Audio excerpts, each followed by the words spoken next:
بسم اللہ الرحمن الرحیم نحمده ونصلی ونسلم علی رسوله الکریم اما بعد فاعوذ باللہ من الشیطان الرجیم بسم اللہ الرحمن الرحیم۔ سامعین و ناظرین، جیسا کہ آپ کے علم میں ہے کہ ماہ ربیع الاول کا ابتدا ہو چکا ہے۔ ماہ ربیع الاول بہت ساری فضیلتوں سے بھری ہوئی ہے۔ اس کی سب سے جو بڑی فضیلت ہے وہ یہ ہے ہمارے لیے کہ اسی مہینے کے اندر حضرت محمد مصطفیٰ احمد مجتبی صلی اللہ علیہ وسلم اس دنیا کے اندر مبعوث ہوئے اور اس کی پیدائش مبارک ہے۔ سامعین محترم، ماہ ربیع الاول کی ایک فضیلت یہ ہے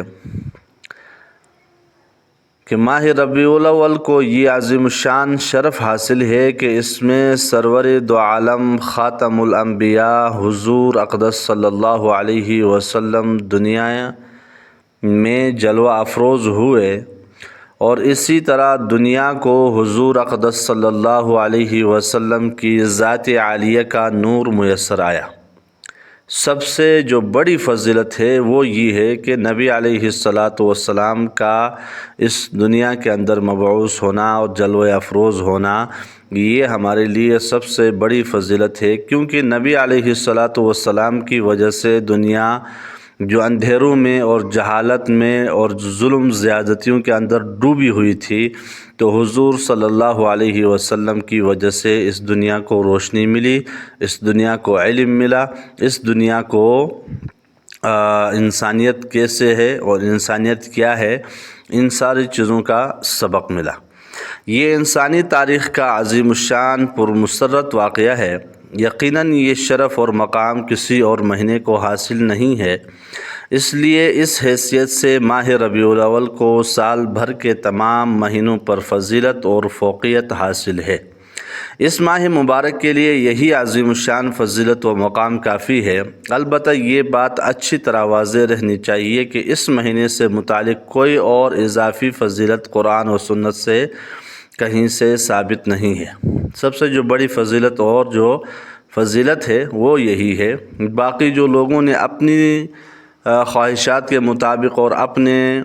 اذہان کے مطابق اسلام سے ہٹ کر کے، دین سے ہٹ کر کے جو اس کی جو فضیلتیں بیان کی ہے، وہ ساری من گھڑت ہے، ان کا اسلام اور احادیث صحیحہ سے کوئی تعلق نہیں ہے۔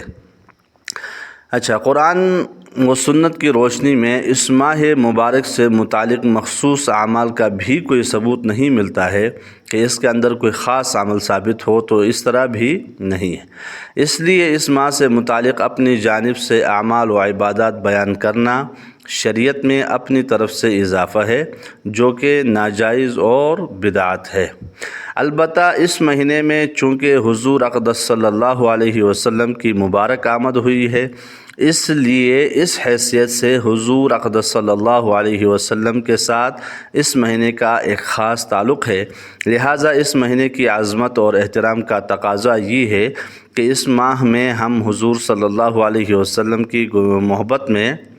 گناہوں سے بچنے، عبادات کا اہتمام کرنے، سنت اپنانے اور بدعات اور خرافات سے اجتناب کرنے کا اہتمام بھی بخوبی کرنا چاہیے، اور آئندہ کے لیے بھی پختہ عزم کر لینا چاہیے کہ اپنی زندگی حضور اقدس صلی اللہ علیہ وسلم کی تعلیمات کے مطابق بسر کرنی ہے۔ یہی حضور اقدس صلی اللہ علیہ وسلم کی آمد کا مبارک مقصد ہے۔ تو اللہ تبارک و تعالیٰ سے دعا ہے کہ اللہ تبارک و تعالیٰ ہمیں فضول خرافات اور بدعات اور گمراہیوں سے بچا کر کے جو صحیح معنی میں اس مہینے کی فضیلت ہے اور جو نبی علیہ السلام کا مقصد اور منشور تھا اس دنیا میں مبعوث ہونے کا، تو ہمیں اس پر عمل کرنے کی اور 100% نبی علیہ السلام کے نقش و قدم پر چلتے ہوئے نبی علیہ السلام کی سنتوں کے ساتھ ہمیں محبت نصیب فرمائے، اور نبی علیہ السلام کی سنتوں کو اپنی زندگی میں عملی طور پر ان پر عمل کرنے کی ہمیں اللہ تبارک و تعالی توفیق عطا فرمائے، اور تمام بدعات اور گمراہی اور فسادات سے اللہ تبارک و تعالی ہمیں بچائے۔ وآخر دعوانا ان الحمد للہ رب العالمین۔